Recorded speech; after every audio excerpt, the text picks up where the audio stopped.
Mafián hľadá šťastie v skratkách násilia a podvodov. Mafiáni rýchlo bohatnú, ešte rýchlejšie umierajú.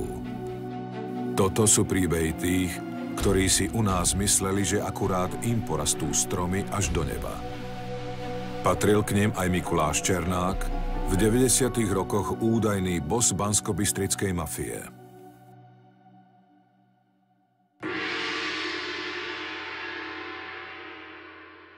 Mikuláš Ček, ktorý je označovaný tak všeobecne za bossa celého slovenského podsvetia, pochádzal z takej malej horehronskej dediny, z veľmi takej jednoduchej rodiny a vlastne na jeho takom osobnom vývoji psychologicky nebolo až nič také mimoriadne. Absolvoval s malými problémami so správaním základnú školu, vyučil sa za automechanika a k tej jeho kriminálnej činnosti došlo naozaj až potom začiatkom 90. rokov. Dovtedy vykonával také bežné profesie ako vodič autobusu, lesný robotník a tak ďalej. Černáka som spoznal v 93. roku, keď ma s ním zoznámil nebohý Alojz Házy.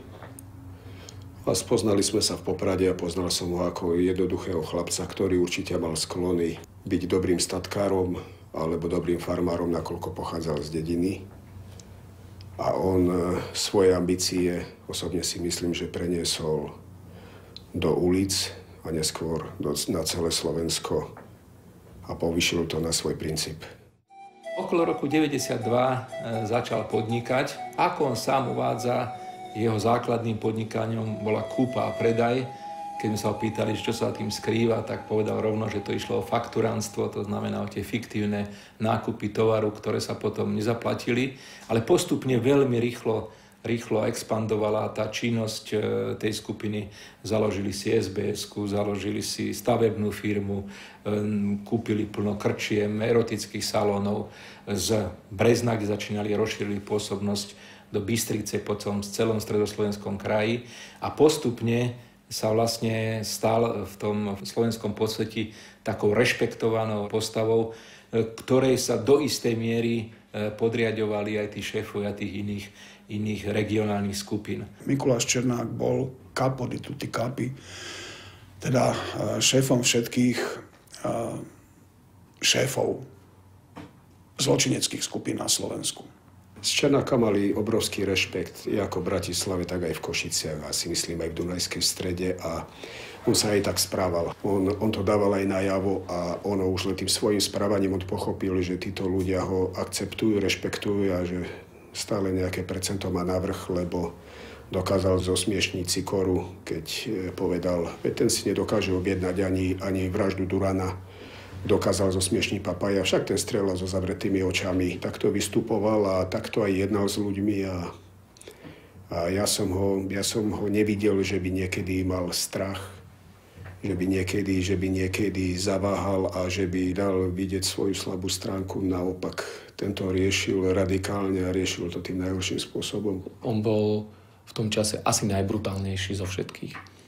A preto si dokázal vytvoriť aj rešpekt. A na druhej strane bol aj do veľkej miery považovaný mnohými inými predstaviteľmi organizovaného zločinu akože za férového chlapa. Takýto mýtus okolo neho vznikol, ale vedelo sa o ňom, že on ide naozaj rovno a bezohľadne. Černák sa presadil najskôr v Telgárte. Cez Brezno a Banskú Bystricu postupne ovládol celé Slovensko. Už v Telgárte však za sebou zanechal krvavú stopu. Miroslav Vlček bol krčmár z Telgártu, ktorý mal svedčiť proti Černákovmu bratovi, Vladimírovi. A údajne toho Vlčeka Černákovci zavraždili preto, aby nevypovedal proti tomu Vladimírovi. Mikuláš Černák stojí opäť pred súdom. Podľa obžaloby mal v roku 1993 zorganizovať usmrtenie krčmára z Telgártu, ktorý na súde usvedčoval Černákovho brata Vladimíra. Vdova po krčmárovi z Telgártu žiada od štátu ako odškodné približne 100 000 eur. Od Černáka nechce nič, pretože Pretože nechcem, bojím sa. Ako sama povedala, z vraždy manžela viní 43-ročného Mikuláša Černáka. On sám však akúkoľvek vinu popiera. Nebudem hovoriť. Máte z neho ešte strach? Mikuláš Černák je človek, ktorý si podľa mňa pomýlil dve veci. A to sú pojmy božský a bohorovný. On sa cítil božský a chcel si dovoliť prosto bohorovné veci, ale on si prosto pomýlil svet a správal sa tak, že môže všetko, že všetko mu prejde, lebo mu to aj prechádzalo. To treba priznať. A tým pádom pokračoval.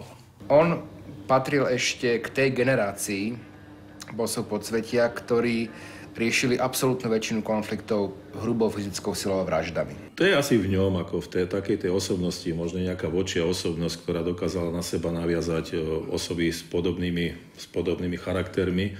To znamená naviazať osoby na seba, ktoré dokázali páchať hlavne tú násilnú trestnú činnosť. Rozhodujúcim pre životnú dráhu Černáka bolo stretnutie s Milošom Kaštanom. Mafiánsky bojovník našiel svojho mafiánskeho ekonóma. Tú skupinu som registroval od samého začiatku, keď začali robiť drobné podvodíky. A do 95. roku, presne ako je prezentovaný v médiách, mal zaplatiť za tigra, zastrelil chlapa. Chcel auto, zastrelil chlapa. A boli to viac menej drobné. Od 96. roku začali naberať ich aktivity iný okruh a inú dimenziu v peniazoch. A jednalo sa radovo o desiatky miliónov korún. Ale od samého začiatku som registroval ako mozog a človeka, ktorý vedel zarobiť peniaze, ktorý sa vedel dostať do spoločnosti, ktorý vedel, kde a kto má peniaze a s ním sa bude dať do budúcna niečo urobiť, aby sme zarobili, bol Kaštan. A ten bol ten, ktorý to koordinoval, čo sa týkalo peňazí a fakt v tom čase to bol on, mozog celej skupiny. A Černák bol buldozer, ktorý nastúpil a nekompromisne to zrovnal so zemou. To bolo jedno, Rusi, Albánci, kohokoľvek. Do tretice k ním pribudol kumpán menom Kán. Základ budúcej obávanej mafiánskej bandy teda tvorili Mikuláš Černák, Miloš Kaštan a Ján Kán. Jadro skupiny Mikuláša Černáka tvorilo asi 20 členov, ktorí spoločne páchali najrozmanitejšiu trestnú činnosť násilného a majetkového charakteru. V počiatočných štádiách sa venovali predovšetkým vydieraniu a zastrašovaniu podnikateľov. Tých nútili využívať ich civilno-bezpečnostnú službu Security 3. V tom období mali všetko, čo potrebovali. Mali bezpečnostnú službu, ktorá dokázala v podstate legálne vypaľovať. Keď niekto nechcel ochranu, tak mu vysvetlili, že tú ochranu potrebuje. Keď mu niekto rozbil bar alebo podnik, tak zistil, že prosto tú ochranu predsa len potrebuje. Podozrenia o prepojení Černákových zločineckých aktivít so záujmami Hnutia za demokratické Slovensko vedeného Vladimírom Mečiarom sa prvýkrát dostali na verejnosť prostredníctvom škandalóznej fotografie zo slávnostného kladenia základného kameňa budovy okresného úradu v Krupine 17. októbra 1997. Černák, ako majiteľ stavebnej firmy Renox, stál hneď v druhom rade za vtedajším ministrom vnútra za HZDS Gustávom Krajčím. Firma Renox, stavebná firma. Zákazkám sa dostával jednoducho. Spolupracoval alebo mal kontakty na miestnych politických bosov alebo miestnych okresných politických bosov, cez ktorých tieto veci všetky išli. Však pamätáme si za vlády Vladimíra Mečiara akčné peťky, hej, tí straníckí nominanti jednotliví mali medzi sebou takú komickú krížovú kontrolu. Oni prosto rozhodovali o tom, kto bude čo robiť a tak ďalej a tak ďalej. Černák tvrdí, že zákazku dostal po dohode s vtedajším šéfom HZDS v Banskej Bystrici Petrom Novotným, ktorý mu zavolal, že sa rysuje štátna zákazka, ktorú môže pre Černákovcov vybaviť. Bez politického rozhodnutia takáto zákazka na budovu okresného úradu v Krupine nebola možná. Sám sa napríklad chválil, že mal na výplatných listinách mnohých policajtov. Prečo tomu tak bolo? No jednoducho, zločinecká organizácia, ak chce dobre fungovať, tak musí kooperovať alebo musí si získať, tak povediac, krytie, či už v polícii, na prokuratúre alebo na súde. A to sa dá buď teda takým spôsobom, že týchto ľudí buď skorumpuje, alebo ich vydiera. Dnes už niet pochybností, že vtedajšie vedenie Slovenskej informačnej služby využívalo pri plnení niektorých politických objednávok aj mafiánske bandy. Do tohto plánu zapadal aj Černák, boss najvýkonnejšieho zabíjackého komanda na Slovensku. Existoval nejaký záujem, prečo Sviechota komunikoval s Kaštanom.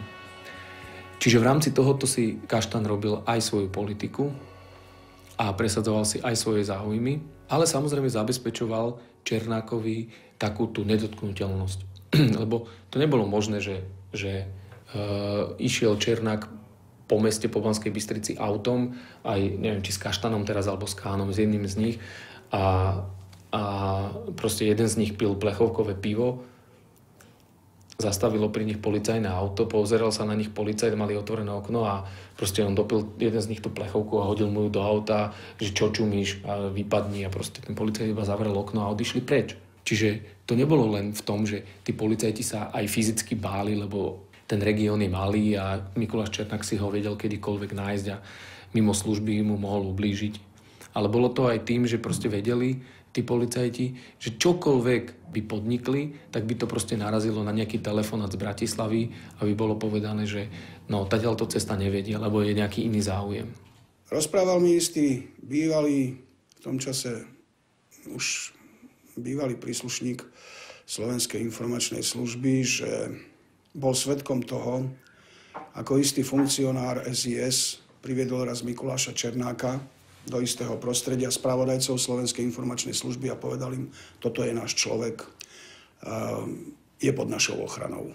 Každopádne nebolo možné, aby títo ľudia mohli toľké roky operovať v organizovanom zločine a štát a jeho reprezentanti by si to nevšimli. Takže každopádne to politické prostredie vtedy tento zločin nielenže tolerovalo, ale aj ho využívalo. Väčšina mafiánskych bosov okázalo predvádzala svoju moc a nakradnuté bohatstvo. Černák nebol iný. Tigre boli vtedy obľúbeným poznávacím znakom mafiánov.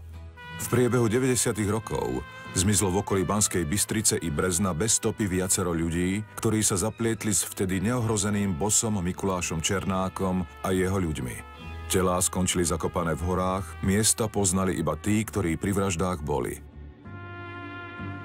Pozostatky Ladislava Šuhajdu, ktorý žil nedaleko Prievidze, vykopali policajti v septembri roku 2015 nad obcov Jarabá v okrese Brezna potom, ako sa Mikuláš Černák po rokoch strávených v kriminále rozhodol prehovoriť o svojich činoch. Šuhajda zmizol v júli 1996, keď išiel s bratmi Melovcami na Černákov príkaz do Banskej Bystrice.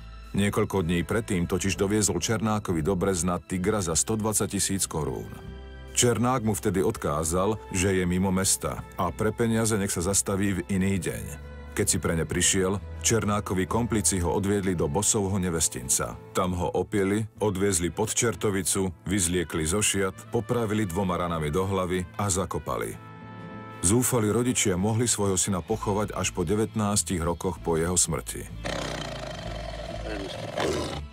Podľa svedkov Černák hrdo vyhlasoval, že ním vynesený smrteľný rozsudok je účinnejší než rakovina. Mal vraj aj ďalšie výstižné prirovnanie.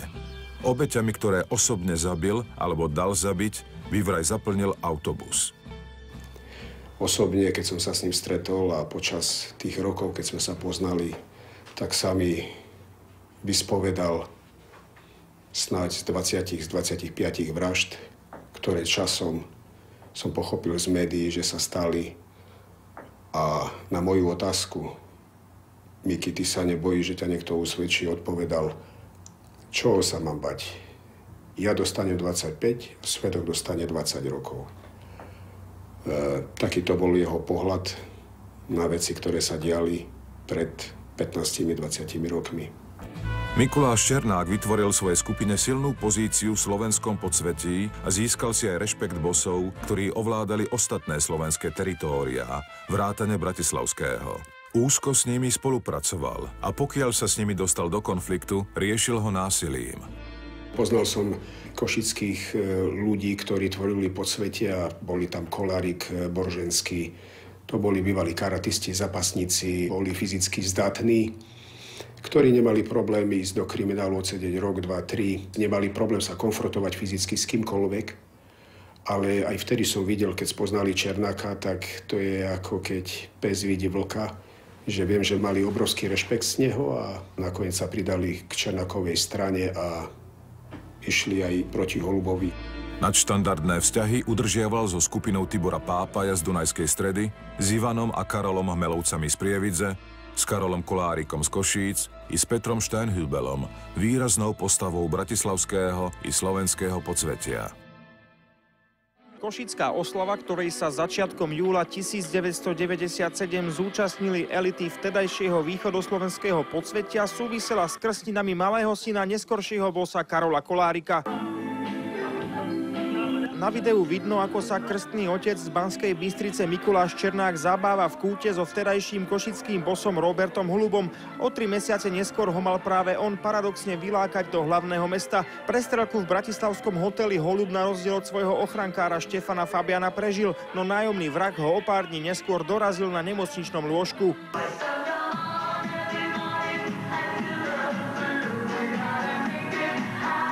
Kolárika s prezývkou Karčí rozstriedali dávkou zo samopalu o 2 roky neskôr. Dušan Boržanský alias Borža dostal pre prípravu jeho vraždy 14 rokov. Sám sa pritom so šťastím vyhol atentátu, pri ktorom vybuchlo jeho auto. Aj Holubov švagor Alexander Horvát, prezývaný Šani, pokus o vlastnú likvidáciu prežil, no zostal pripútaný na vozíku. Vtedajšia vláda Vladimíra Mečiara udržiavala prostredníctvom SIS a jej námestníka Jaroslava Sviechotu s podsvetím nadštandardné vzťahy. Mafiáni neslúžili vždy iba na krvavé činy, ale údajne aj na výpalníctvo pre vládnucú stranu. Černákovci však pritom narazili na nečakane odolného súpera. V médiách sa viackrát objavili podozrenia, že Mikuláš Č. organizoval pokus o vydieranie majiteľa Drukosu Františka Mojžiša. Ten z obavy o život nakoniec previedol svoj majetok na biskupský úrad. Vyšetrovatelia obvinili Mikuláša Č. z vydierania ďalších podnikateľov. František Mojžiš bol nezávislý, nemal tú ochranu politickej moci nad sebou, čiže bol v podstate ľahkou korisťou. Zabudli na to, že František Mojžiš je veľmi tvrdý chlap a že sa im postavil na odpor a že urobil vyhlásenie, kde síce tú Černákovú partiu ani tú jeho firmu nemenoval. A oni si na to usporiadali tlačovku, kde sa voči tomu ohradili, čo bola hrubá chyba. Pretože ich nikto nemenoval, tak mali byť ticho. Nemali zrejme ešte PR skúsenosti. A tým, že usporiadali tlačovku, v ktorej odmietli tieto obvinenia, že oni by mali podnikať niečo voči Drukosu a voči Františkovi Mojžišovi, tak ukázali na seba prstom.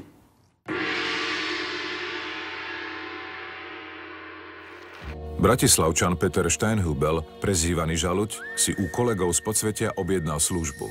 Mali prinútiť inžiniera Vladimíra Bachledu, spolumajiteľa Tatravagónky Poprad, aby sa vzdal svojho obchodného podielu v prospech Steinhübela.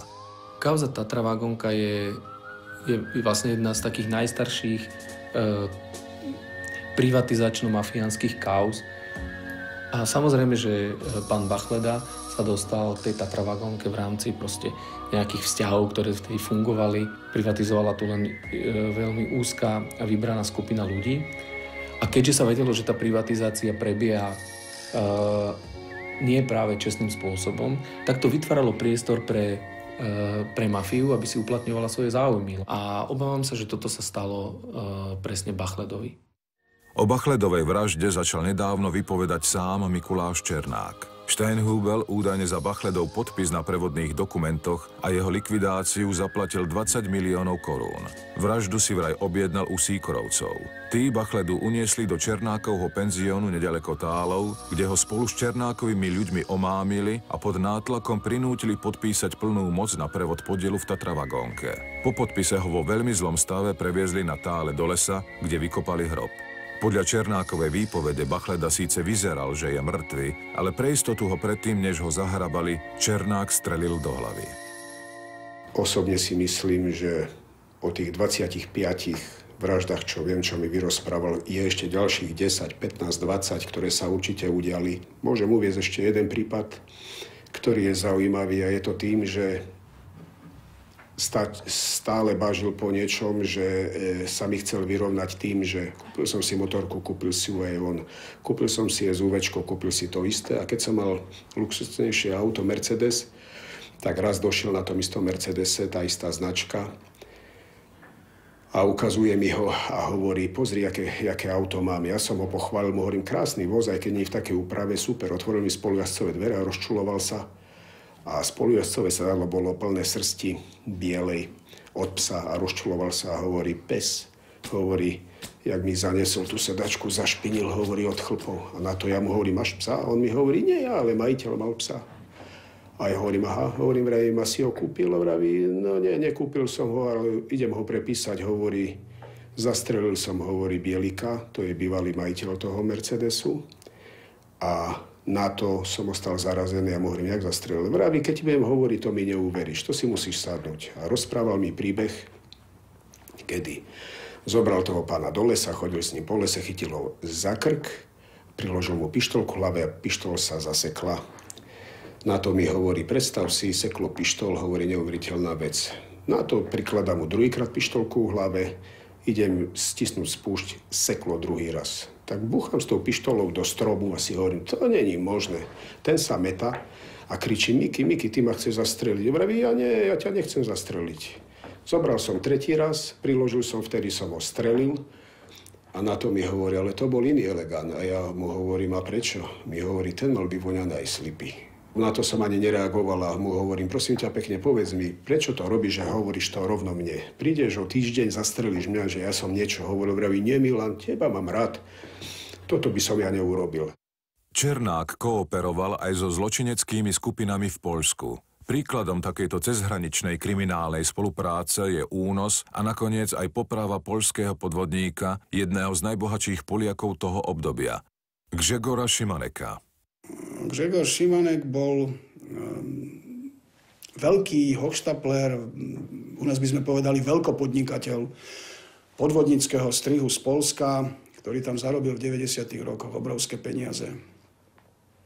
A táto banskobystrická partia ho chytila a žiadala výkupné.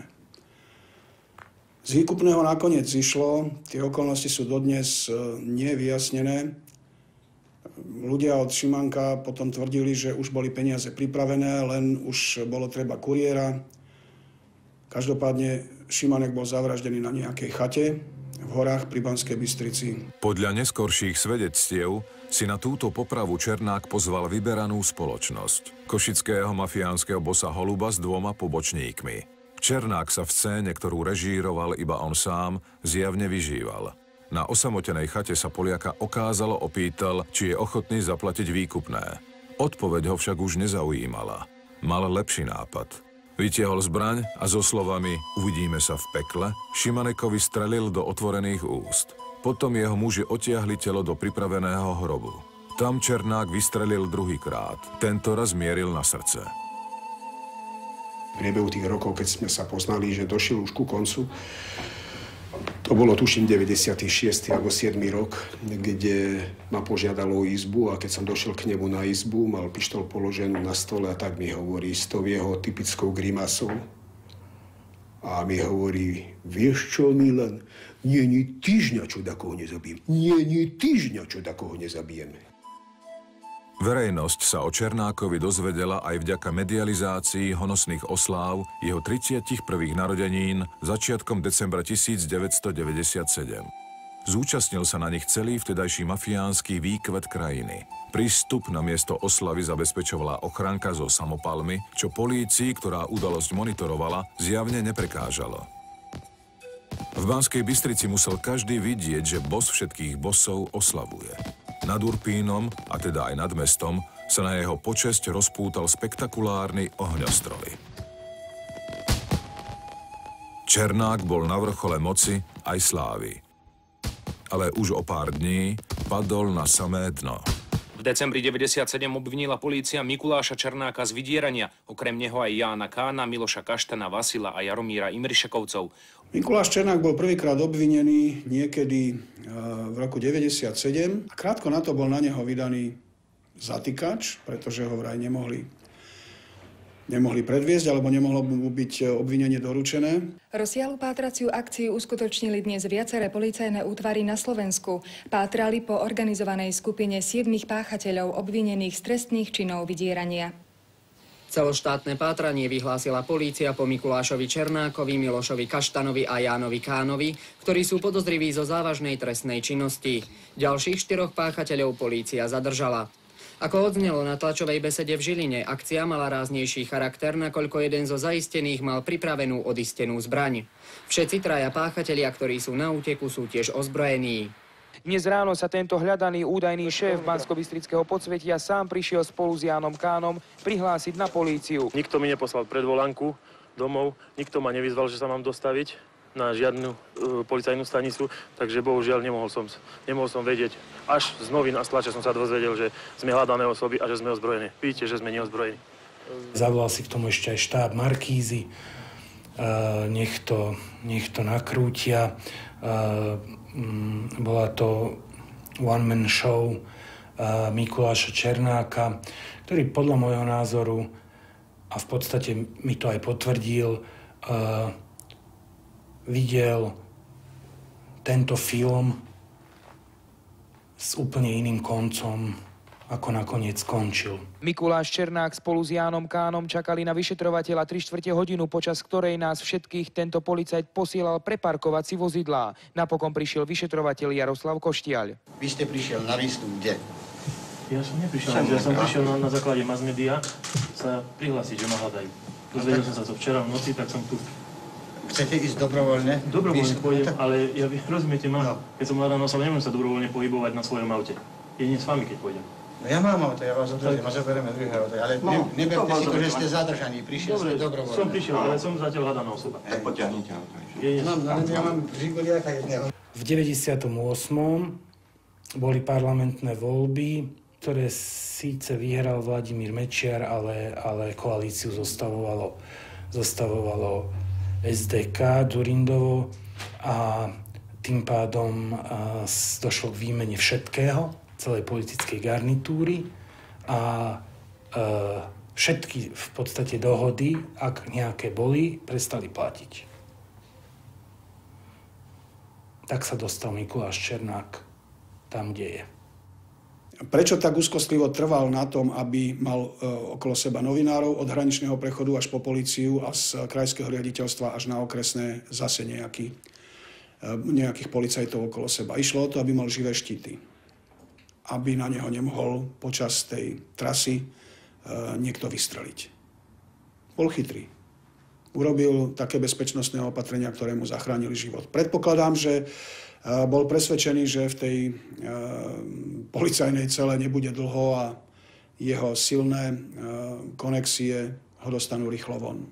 V tom sa prepočítal. Keď za Mikulášom Černákom zapadli mreže väzby, mal 31 rokov. Na to, aby sa už nikdy neotvorili, bol treba ešte tvrdý boj. A Černák v ňom využil všetky zákonné aj nezákonné prostriedky.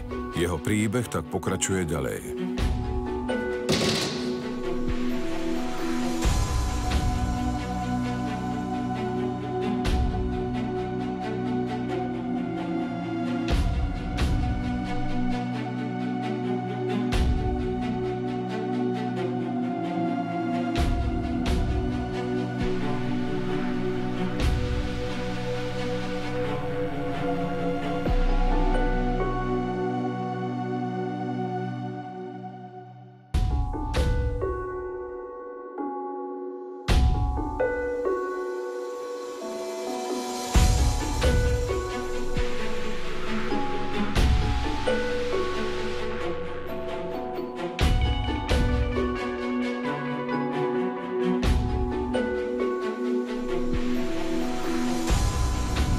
Mafián hľadá šťastie v skratkách násilia a podvodov. Mafiáni rýchlo bohatnú ešte rýchlejšie umierajú. Toto sú príbehy tých, ktorí si mysleli, že akurát im porastú stromy až do neba. Je to aj memento pre tých, ktorí by ich chceli obdivovať, či dokonca napodobňovať. Spravodlivosť si ich dokáže nájsť tak či tak.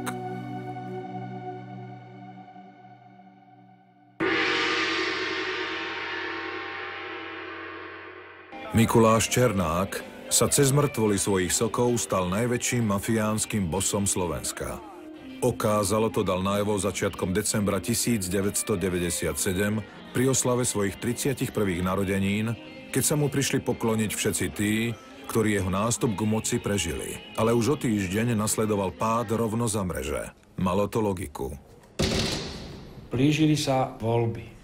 Všeobecne sa vnímalo, že teda Mikuláš Černák už sa stáva určitým bosom, ktorý je nedotknutelný, ktorý si môže robiť čokoľvek a že vlastne polícia a štátne orgány sú na neho krátke. Štátna moc si pred voľbami v roku 1998 chcela pripísať nejaké plusové body. Na spoločnosť, traumatizovanú vraždami v podsvetí, únosmi a takmer každodennými výbuchmi aut, mohlo zadržanie údajného bossa slovenského podsvetia zapôsobiť.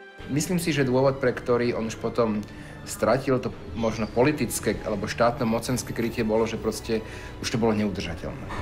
Lebo tých vražd bolo tak veľa, v takom rozsahu, že už nebolo možné takéhoto človeka nejakým spôsobom kryť. Voľby však priniesli inofarebnú vládu a s ňou i odhodlanie s mafiánmi skoncovať. Z plánovaného nevýznamného procesu s Mikulášom Černákom, ktorý čelil obvineniam z viacerých menej závažných zločinov, sa stal megaproces sledovaný médiami doma aj v zahraničí.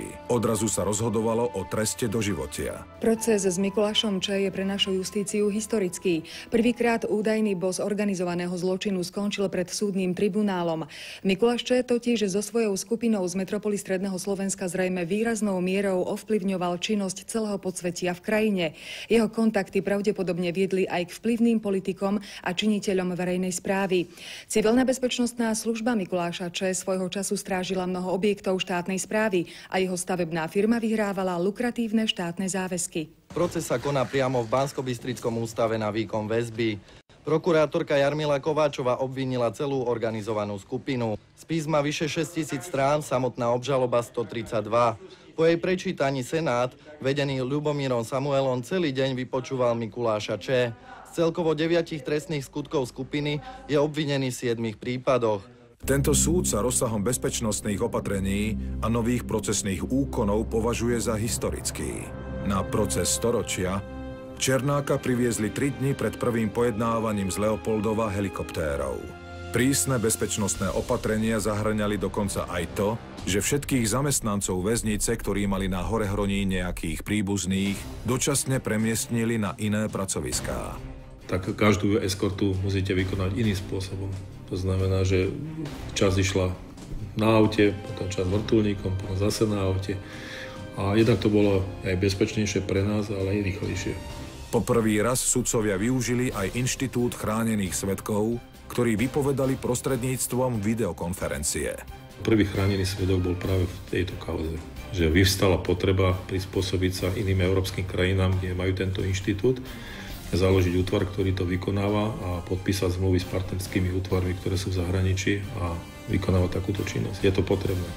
V tomto trestnom čine zohral kľúčovú rolu jeden z jeho najbližších, ktorý svedčil proti nemu v pozícii chráneného svedka a bol to takisto bývalý príslušník podsvetia Šani Horvát.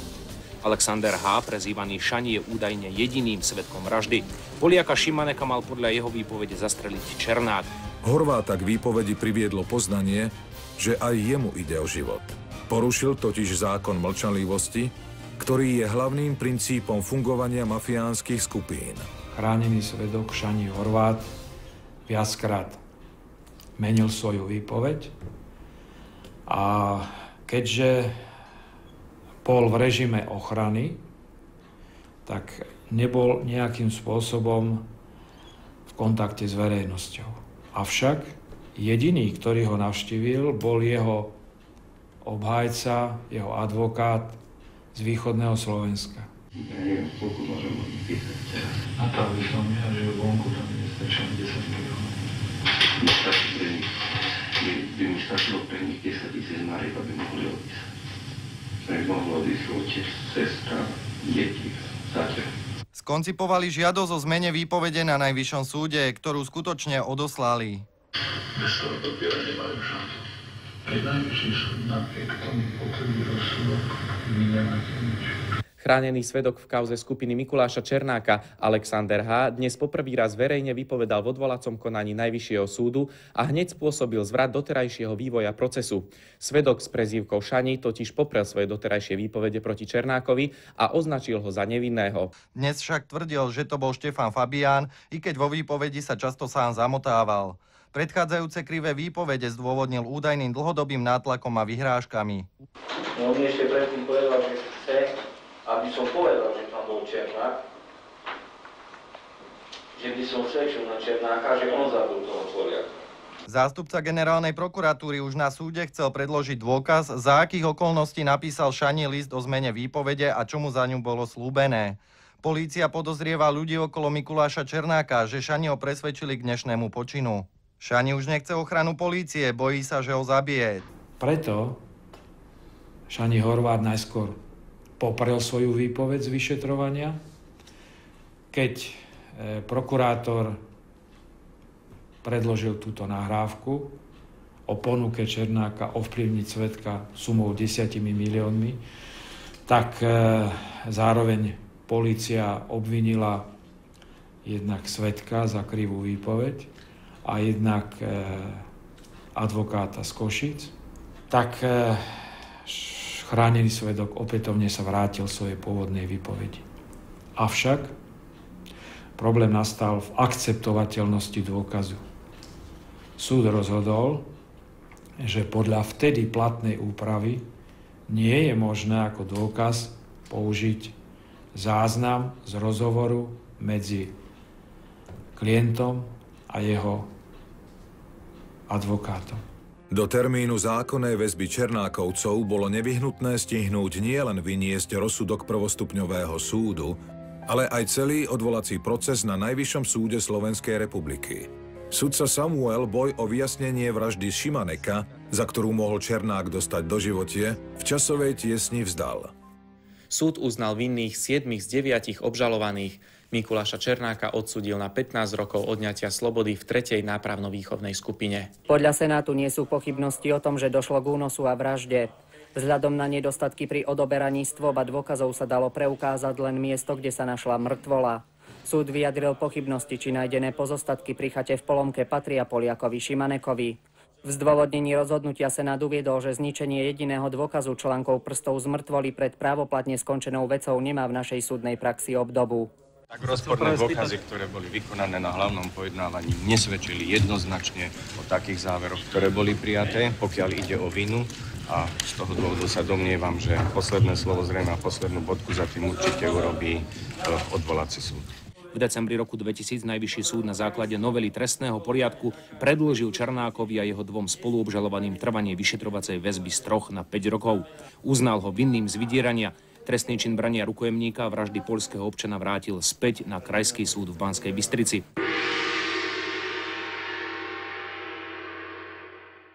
V Banskej Bystrici v časti Kynceľová dnes predpoludním 5 výstrelmi zo samopalu neznámy páchateľ smrteľne zranil poškodeného a svedka v procese s Mikulášom Černákom a spol.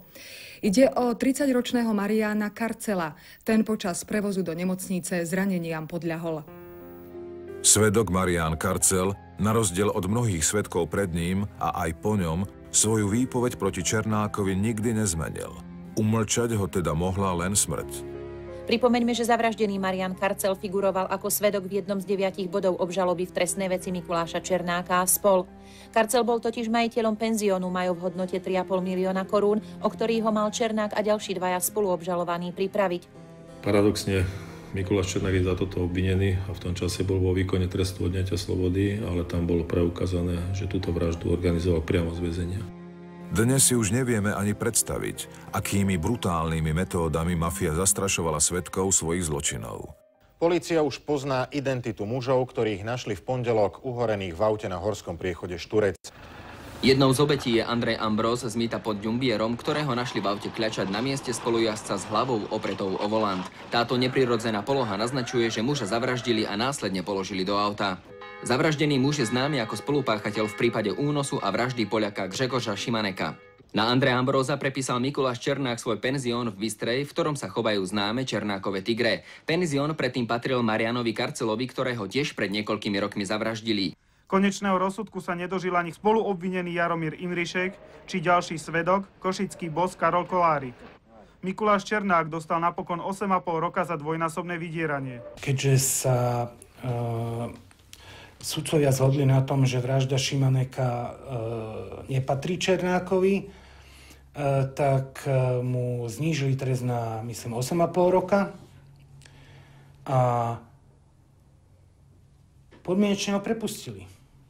Treba otvorene povedať, že keby v tom čase bol Mikuláš Černák uznaný vinným z tejto vraždy, tak v ďalšom období nemusel byť prepustený na slobodu a nebol by sa dopustil ďalších veľmi závažných zločinov. Keby tie orgány pred rokom 1998 policajné konali tak, ako by konať mali, tak tie vraždy a iné trestné činy by museli byť zdokumentované, vyšetrené a odsúdené oveľa rýchlejšie. Lebo pri takomto spôsobe akože páchania násilnej trestnej činnosti proste za sebou nechávali toľko stôp, že sa vlastne nedalo v tom čase podkýnať. Len jednoducho nebol asi nejaký záujem na tom, aby sa o to teda proste policajné orgány zaujímali.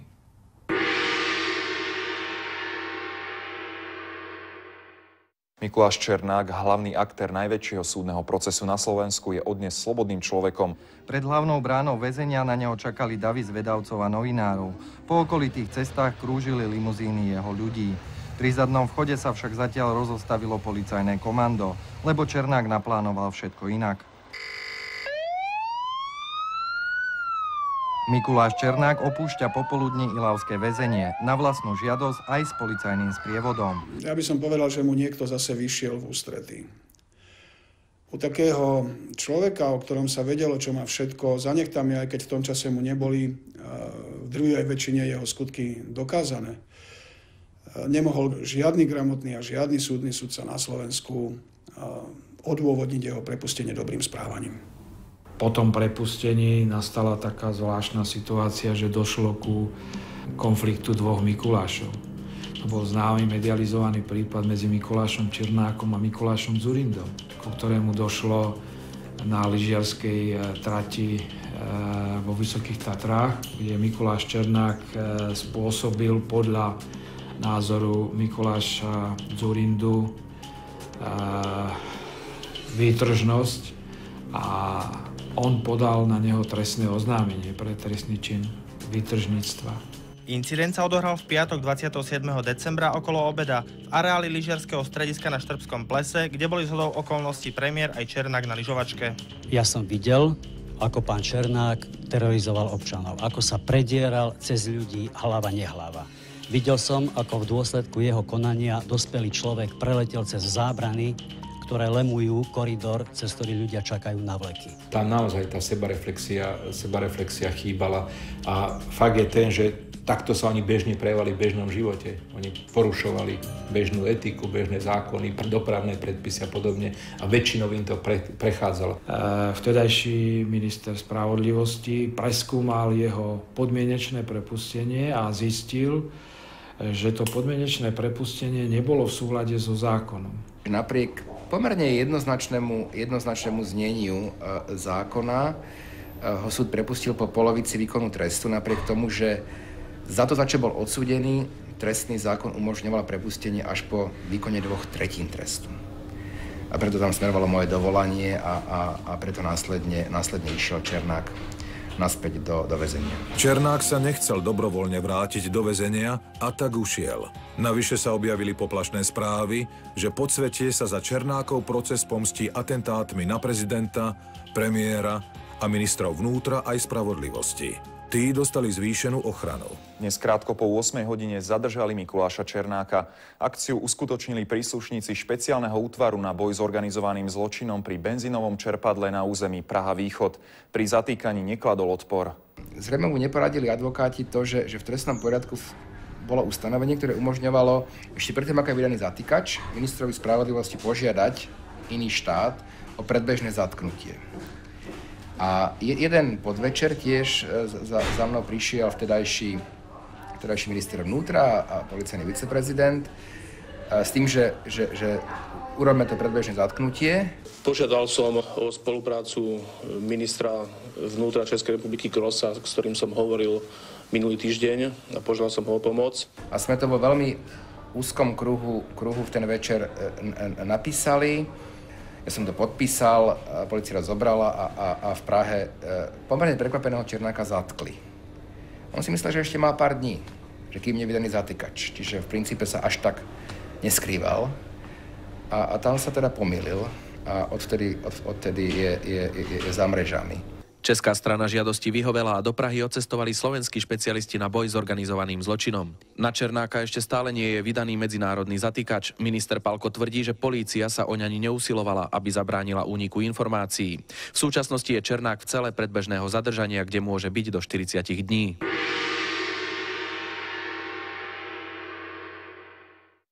Raz nastane tá doba, že tí ľudia začnú hovoriť, lebo v tej chvíli je to pre nich výhodné, aby začali hovoriť. A potom sa to zrazu začalo sypať. V 2004 alebo 2005 už potom zase boli nové obvinenia za vraždu, jednu, ďalšie. No a Mikuláš Černák sa už potom z toho väzenia nikdy nevrátil. Špecializovanému tímu, ktorý v roku 2004 vytvoril minister vnútra Vladimír Palko, sa podarilo objasniť sériu vražd, z ktorých bol obžalovaný Mikuláš Černák. Imrich Holach zmizol, tam nebolo presné miesto hrobu určené, tak sme tam asi 4 dní kopali s mechanizmami a na 4. deň sme našli telo asi v 2-metrovej hĺbke. Telo je v trestnom konaní dôkaz. Šipoš Potáš sa prišli sťažovať na Pápaja k Černákovi. Je preukázané, že spáchal to Mikuláš Č. A tieto tela boli zakopané na Tajove. Stalo sa to v kancelárii, kde boli títo poškodení zastrelení. A môžem povedať, že na mieste činu sme aj po rokoch našli krvné stopy, ktoré sa úspešne podarilo analyzovať a DNA sa stotožnila, teda zhodovala s poškodenými. Jozef Filip bol zavraždený pri Liptovskej tepličke priamo nad hrobom a v úvodzovkách bol to darček pre istého popradského podnikateľa, ktorého tiež zaradili do tejto skupiny.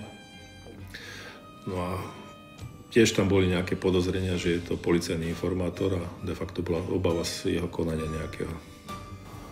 U mňa v hoteli sa objavil človek, ktorý dlhodobejšie pobýval v Poprade a ja som bol upozornený samotným Černákom, že ten človek je policajný informátor, aby som si dával na neho pozor.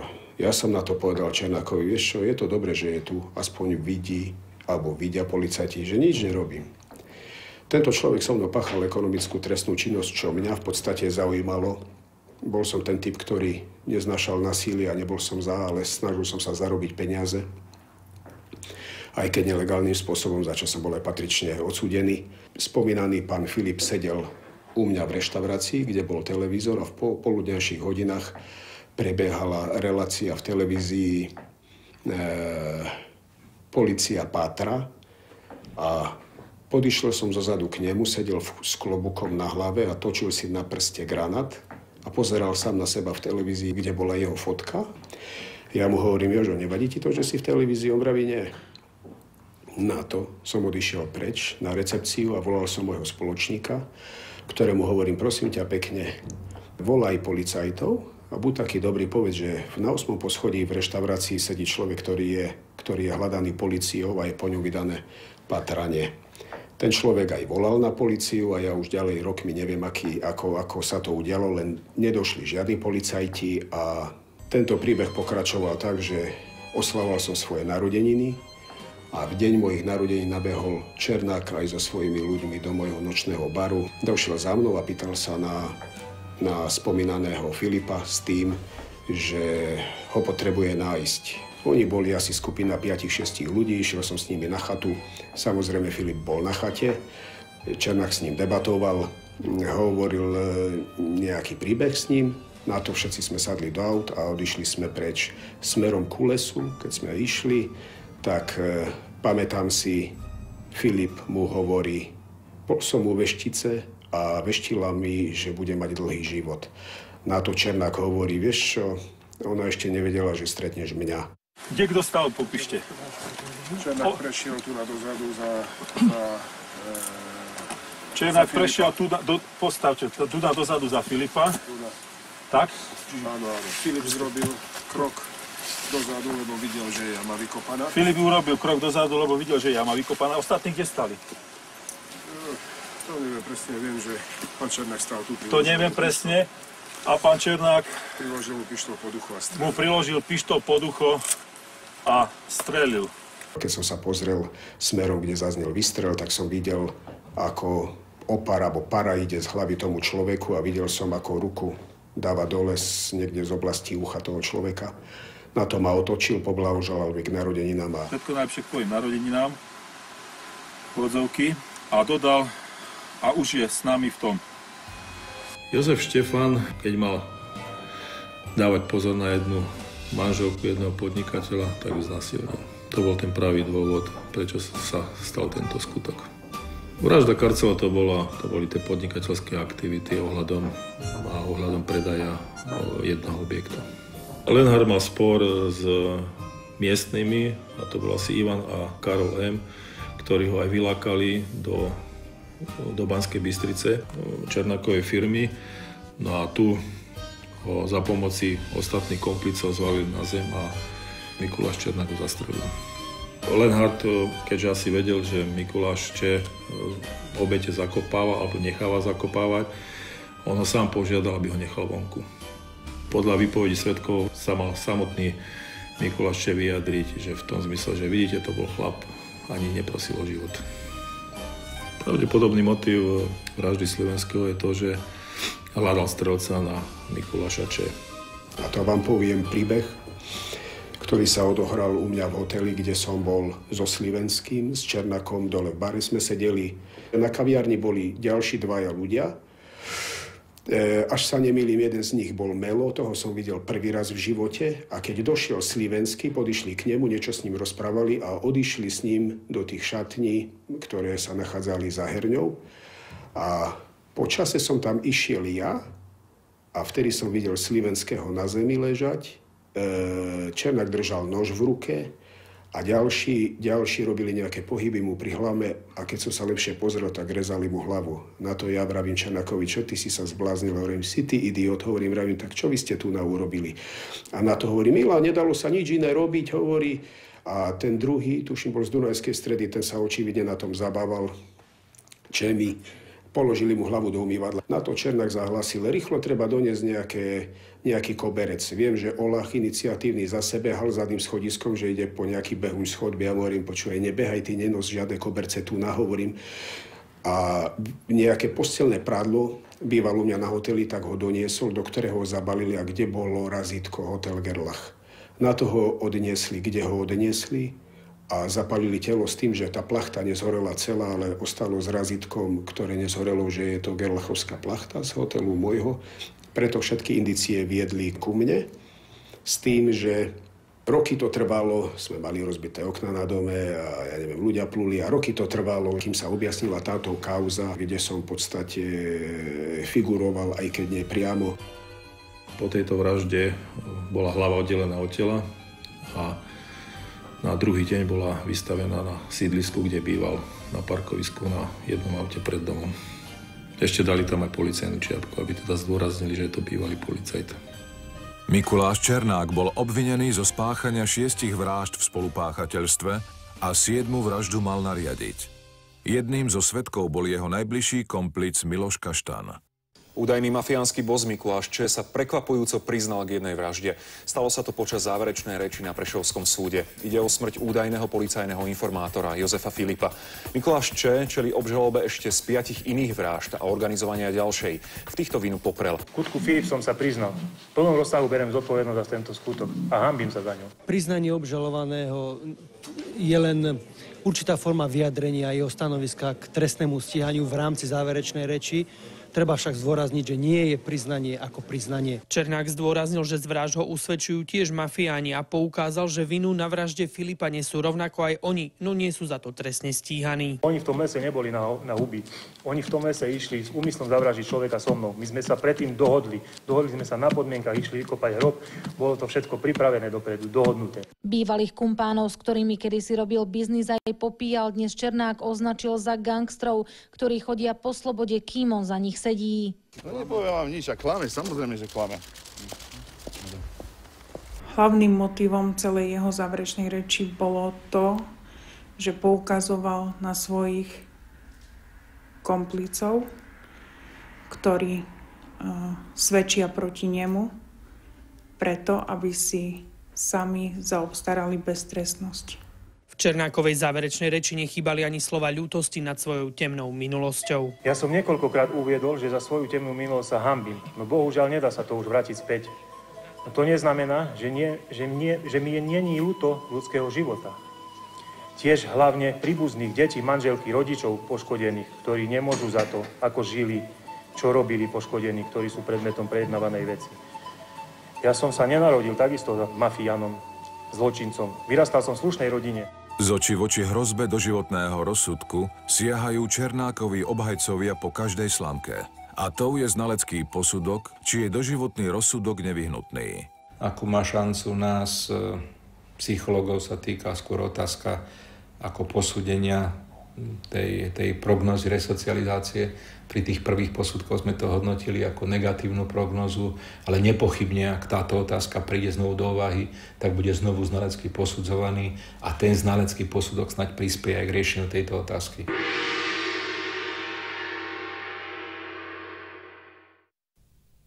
Viac ako 4-hodinovú záverečnú reč zakončil prokurátor návrhom na doživotný trest. Obžalovanému Mikulášovi Černákovi navrhujeme uložiť výnimočný trest odňatia slobody na doživotie. Prokuratúra opiera svoj návrh o výpovede svedkov a odborníkov z oblasti psychológie a forenznej kriminalistiky. Osoba, ktorá by bola uznaná za trestné činy, ktoré sa jej kladú za vinu, nemá právo chodiť po slobode.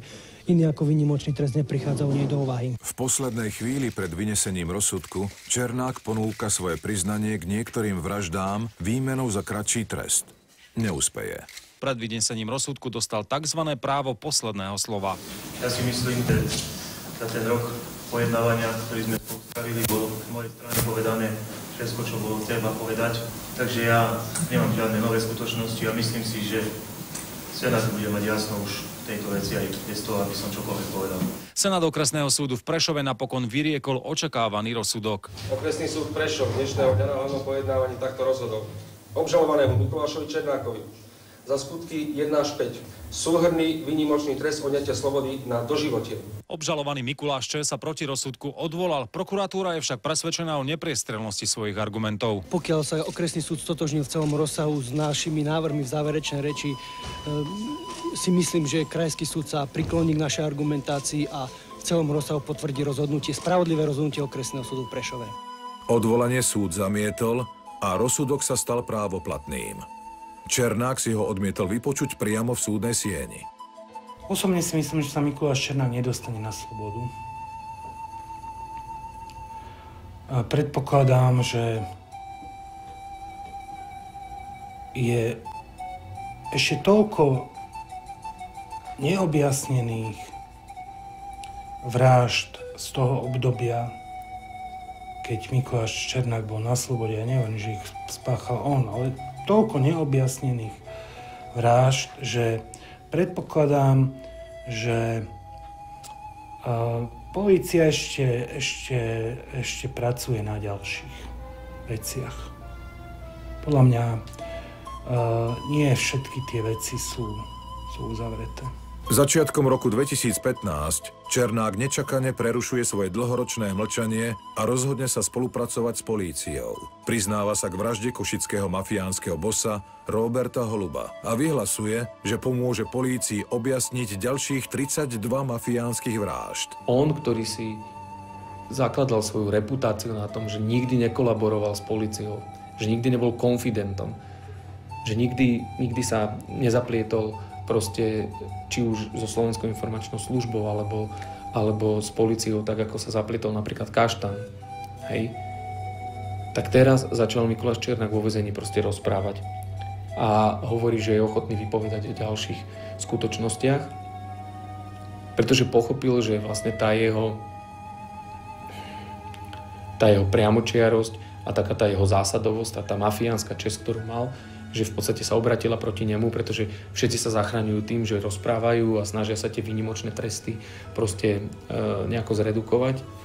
Tak zrejme pochopil, že keď má možnosť podmienečného prepustenia po 25 rokoch, tak nejak inak si to podmienečné prepustenie nezabezpečí, iba tak, že bude rozprávať. Pokiaľ sa nezmenia politické podmienky, pokiaľ sem sa nevráti vláda typu Vladimíra Mečiara a podobných politických gangstrov, ako im ja hovorím, tak tam zostane. Boli by sme asi utopickí a boli by sme veľmi zhovievaví sa domnievať, že už organizovaný zločin u nás nebude a že všetky tie skupiny podsvetia skončili. Tu sa otvára teraz obrovský priestor pre tzv. Kybernetickú kriminalitu, počítačovú kriminalitu, kde by som povedal možnosti zbohatnutia alebo možnosti presadenia vplyvu vo verejnom živote, možnosti nadobudnutia majetku sú oveľa rýchlejšie a efektívnejšie, ako tomu bolo formou napríklad reketingu, vydierania v 90. rokoch minulého storočia. Samozrejme, štát so svojimi štátnymi orgánmi musí urobiť všetko preto, aby sa aj na tieto nové formy organizovanej kriminality pripravil a aby ich dokázal účinne eliminovať. Život Mikuláša Černáka na slobode skončil vo veku 31 rokov. Za mrežami, prevažne na samotke, môže nakoniec stráviť viac rokov, než tých na slobode. Symbolicky sa tak uzatvára jedna krvavá kapitola organizovaného zločinu na Slovensku.